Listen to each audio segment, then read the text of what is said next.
ഇന്നത്തെ video email റൈറ്റിങ്ങിനെ base ചെയ്തിട്ടാണ്. എക്സാമിനൊക്കെ ഈ ഒരു ചോദ്യം വരുമ്പോഴത്തേക്ക് ഒരുപാട് പേര് സ്ട്രഗിൾ ചെയ്യുന്നുണ്ടല്ലേ? അപ്പോൾ നമുക്ക് നോക്കാം എങ്ങനെയാണ് ഈസി ആയിട്ട് ഒരു ഇമെയിൽ എഴുതുക എന്നുള്ളത്.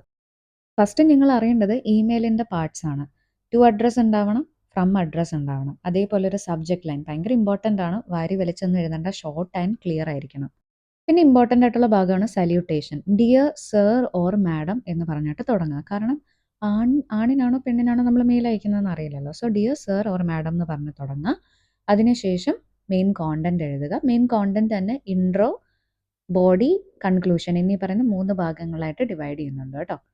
പിന്നെ ക്ലോസിങ് എങ്ങനെ ആയിരിക്കണം? യുവേഴ്സ് ഫെയ്ത്ത്ഫുള്ളി എന്ന് എഴുതാം, യുവേഴ്സ് സിൻസിയർലി എന്നൊക്കെ എഴുതാം. എന്നിട്ട് നിങ്ങളുടെ പേരും ഫോൺ നമ്പറും കൊടുക്കുക.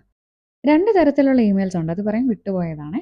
ഫോർമലും ഉണ്ട്, ഇൻഫോർമലും ഉണ്ട്. ഫോർമൽ എന്ന് പറഞ്ഞു കഴിഞ്ഞാൽ ഈ ഒഫീഷ്യൽ പരമായിട്ടുള്ള കാര്യങ്ങൾ, ഇപ്പോൾ ടീച്ചറിന്, പ്രിൻസിപ്പളിന് അല്ലെങ്കിൽ ഏതെങ്കിലും ഒരു ഓഫീസർക്ക് അത് നമ്മൾ ഇമെയിൽ അയക്കുന്നതാണ് എന്ത് ഫോർമൽ എന്ന് പറയുന്നത്.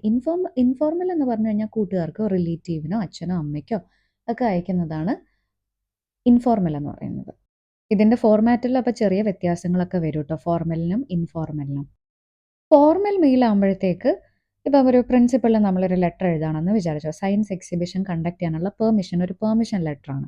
പ്രിൻസിപ്പളിന് എഴുതുന്നതുകൊണ്ട് തന്നെ അതെന്തായിരിക്കും? Formal letter. So from address എഴുതുക, അഡ്രസ്സ് എഴുതുക. principal@gmail.com എന്ന് പറഞ്ഞിട്ട് തൽക്കാലം കൊടുക്കാം. സബ്ജക്റ്റ് എന്താണ്? Permission to conduct science exhibition അല്ലേ? ചോദ്യത്തിൽ തന്നെ ഉണ്ടാവും നമ്മുടെ സബ്ജക്റ്റ് എന്ന് പറയുന്നത്. വാരി വലിച്ച് ലോങ് ആക്കരുത്, ഷോർട്ടാക്കി വെക്കുക. Salutation dear principal. പൊസിഷൻ നമുക്ക് എഴുതാം. ഡിയർ മാം എന്നോ സർ എന്നോ ഇടാം, അല്ലെങ്കിൽ ഡിയർ പ്രിൻസിപ്പൾ എന്ന് കൊടുക്കുക. കോമ. ബോഡി എഴുതുക. ബോഡിയിൽ ഇപ്പം I am writing this letter എന്തിനു വേണ്ടിയിട്ടാ? For permission to conduct the science exhibition എന്ന് എഴുതുക. ഈ ഐ എന്ന് പറയുന്നത് ആരാണെന്ന് തുടക്കത്തിൽ മെൻഷൻ ചെയ്താൽ അത്രയും നന്നായിരിക്കും. കാരണം ഈ ഐ എന്ന് പറയുന്ന പ്രിൻസിപ്പൾക്ക് എങ്ങനെ അറിയാൻ പറ്റും? അപ്പോൾ ഐ, പേരിപ്പം നേഹ എന്നാണെന്ന് വിചാരിച്ചാൽ I Neha of 8th D ഏത് ക്ലാസ് ആണെന്നും കൂടെ എഴുതുക. സ്കൂൾ റിലേറ്റഡ് ആയതുകൊണ്ട് തന്നെ ഏത് ക്ലാസ് ആണെന്ന് മെൻഷൻ ചെയ്യുക.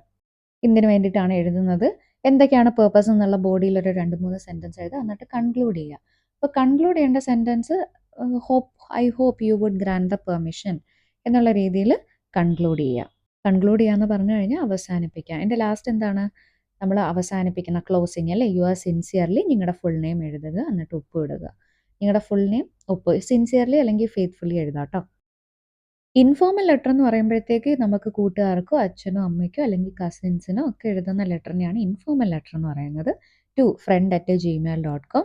സബ്ജക്റ്റ് എന്താണ്? ബർത്ത്ഡേനെ ഇൻവൈറ്റ് ചെയ്യുന്നൊരു മാറ്ററാണ് നമുക്ക് തന്നിട്ടുള്ളതെങ്കിൽ ബർത്ത്ഡേ ഇൻവിറ്റേഷൻ. വളരെ ഷോർട്ടാക്കി വെക്കുക സബ്ജക്റ്റ്. സല്യൂട്ടേഷൻ, പേര്, ഡിയർ ഫ്രണ്ട് എന്ന് എഴുതുക, അല്ലെങ്കിൽ ഫ്രണ്ടിൻ്റെ പേര് മെൻഷൻ ചെയ്യുക. പിന്നെ നിങ്ങളുടെ കോണ്ടന്റ് എഴുതുക. അവിടെ നിങ്ങൾ ഫോർമൽ ലെറ്റർ എഴുതിയ പോലെ I Neha of 8th D അങ്ങനൊന്നും എഴുതണ്ട. ഹായ് ഹവ് ആർ യു എന്നും പറഞ്ഞിട്ട് സുഖം അന്വേഷിച്ചിട്ട് നിങ്ങൾക്ക് തുടങ്ങാവുന്നതാണ്. Hi how are you, I hope you are doing good എന്ന് പറഞ്ഞിട്ട് എഴുതുക. എന്നിട്ട് എൻ്റെ കോണ്ടന്റ് എഴുതുക. എൻ്റെ ബർത്ത്ഡേ ആണ്, അപ്പം നീ വരണം, ഞാൻ നിന്നെ പ്രതീക്ഷിക്കുന്നുണ്ട്. എന്നിട്ട് അവസാനിപ്പിക്കുന്ന നീ വരുമെന്ന പ്രതീക്ഷയിൽ ഞാൻ അവസാനിപ്പിക്കുകയാണ് എൻ്റെ ലെറ്റർ എന്ന് പറഞ്ഞിട്ട് യുവേഴ്സ് ലവിങ്ലി. അതാണ് ഡിഫറൻസ്. മറ്റേത് ബഹുമാനത്തോടു കൂടി അല്ലെങ്കിൽ യുവേഴ്സ് സിൻസിയർലി എന്നുള്ള രീതിയിൽ എഴുതുമ്പോൾ ഇവിടെ നമ്മൾ യുവേഴ്സ് ലവിങ്ലി ആണ് എഴുതുന്നത്. കാരണം ഫ്രണ്ട്ലി ആണല്ലോ, അഥവാ ഇൻഫോർമൽ ആണല്ലോ. ഇനി അടുത്ത മെയിൽസിനകത്ത് വരുന്ന കോമൺ മിസ്റ്റേക്സിനെ പറ്റിയിട്ട് നമുക്ക് ജസ്റ്റ് ഒന്ന് സംസാരിക്കാം. ഈ സബ്ജക്റ്റ് ഒക്കെ എഴുതുമ്പോൾ വാരി വലിച്ച് ലോങ് ആക്കി എഴുതരുത്, അതൊരു മിസ്റ്റേക്കാണ്. പിന്നെ നിങ്ങളുടെ ടൈപ്പ് ചെയ്യുന്ന ടെക്സ്റ്റ് ചെയ്യുമ്പോൾ ഉള്ള ലാംഗ്വേജ് അല്ലെങ്കിൽ നിങ്ങൾ ചാറ്റ് ചെയ്യുമ്പോൾ ഉള്ള ലാംഗ്വേജ് ഒരിക്കലും മെയിലിൽ യൂസ് ചെയ്യാൻ പാടില്ല. അതേപോലെ സല്യൂട്ടേഷൻ ഇല്ലാണ്ടും പിന്നെ ലാസ്റ്റത്തെ ക്ലോസിങ് ഇല്ലേ യുവേഴ്സ് സിൻസിയർലി അല്ലെങ്കിൽ യുവേഴ്സ് ലവിങ്ലി ഇല്ലാണ്ടും തുടങ്ങരുത് അല്ലെങ്കിൽ അവസാനിപ്പിക്കരുത്. അതേപോലെ ഇമെയിൽ മറ്റേ 2 പേജ് അല്ലെങ്കിൽ 1.5 പേജൊന്നും എഴുതേണ്ട ആവശ്യമൊന്നുമില്ല. കാര്യങ്ങൾ സിമ്പിളാക്കി വെക്കുക. ലോങ് പാരഗ്രാഫിൻ്റെ ആവശ്യമൊന്നുമില്ല.